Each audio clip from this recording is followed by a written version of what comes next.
পরম প্রেমময় শ্রী শ্রী ঠাকুরের শ্রীমুখ নিশ্চিত নারীনীতি গ্রন্থ থেকে বাণীপাঠ। সাজসজ্জার প্রয়োজন ও বাহুল্য।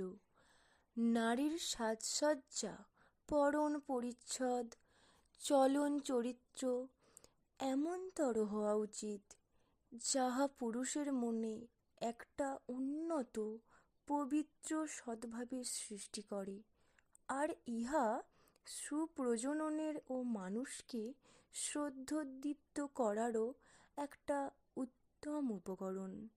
ইহার বহুলতায় বাহুল্যকেই ডাকিয়া আনিবে, সাবধান হইও।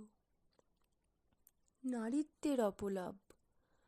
মনে রাখিও, তোমার সংসর্গ যদি সর্ববিষয়ে যথাযথভাবে উন্নতি বা বৃদ্ধির দিকে চালিত না করিল, তোমার নারীত্ব কি মসীলিপ্ত হইল না?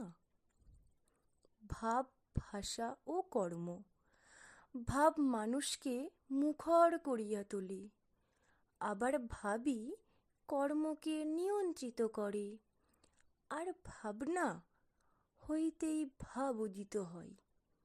অতএব তোমার ভাবনাকে যত সুন্দর, সুশৃঙ্খল, সহজ, অবরোধ ও উন্নত ধরনের করিবে, তোমার ভাষা, ব্যবহার ও কর্মকুশলতাও তেমনতর সুন্দর, অবরোধ ও উন্নত ধরনের হইবে।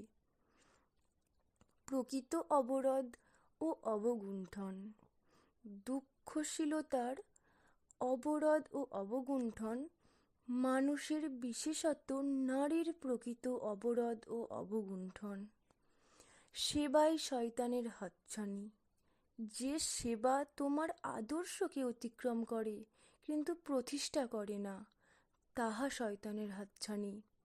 লুব্ধ হইয়া তমসাকে আলিঙ্গন করিও না।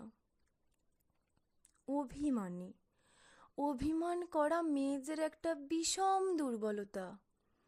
মানুষের চাহিদা যখন ব্যাহত হয়, অহং তখন নিচু হইয়া হীনতা অবলম্বন করিয়া আফসোসে মাথা গোঁজা দেয়, আর অভিমান হচ্ছে এই অহংয়েরই একরকম অভিব্যক্তি।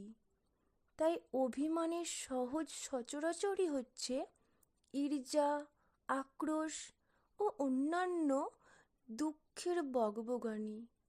অল্প কারণকে অনেক করিয়া বোধ করিয়া তাহাতে মোহমান হওয়া, অপরিচ্ছন্ন ও কুৎসিত থাকার চিন্তা। সাবধান হইও, ইহা তোমাকে জাহান্নামে লইবার প্রকৃত বন্ধু। স্বধর্ম লাঞ্ছনা। যখনই পুরুষ নারীতে উন্মুক্ত হইয়া যাহা যাহা লইয়া নারী তাহা কুড়াইয়া লইয়া নিজেকে সাজাইতে চায়, আর নারী যখন পুরুষত্বের দাবি করিয়া তাহার বৈশিষ্ট্যকে তাচ্ছিল্য করে ও পুরুষের হাবভাবের অনুকরণ করিয়া তাহারই দাবি করে, মৃত্যু তখন তাহার জাতীয় আন্দোলনের উদ্দাম হইয়া ওঠে। তুমি তোমার ভগবানের দত্ত আশীর্বাদ বৈশিষ্ট্যকে হতশ্রদ্ধায় লাঞ্ছিত করিও না। মৃত্যুর উদ্দাম আন্দোলনকে প্রশ্রয় দিও না। সাধ্য কি সে তোমাকে অবনত করিবে?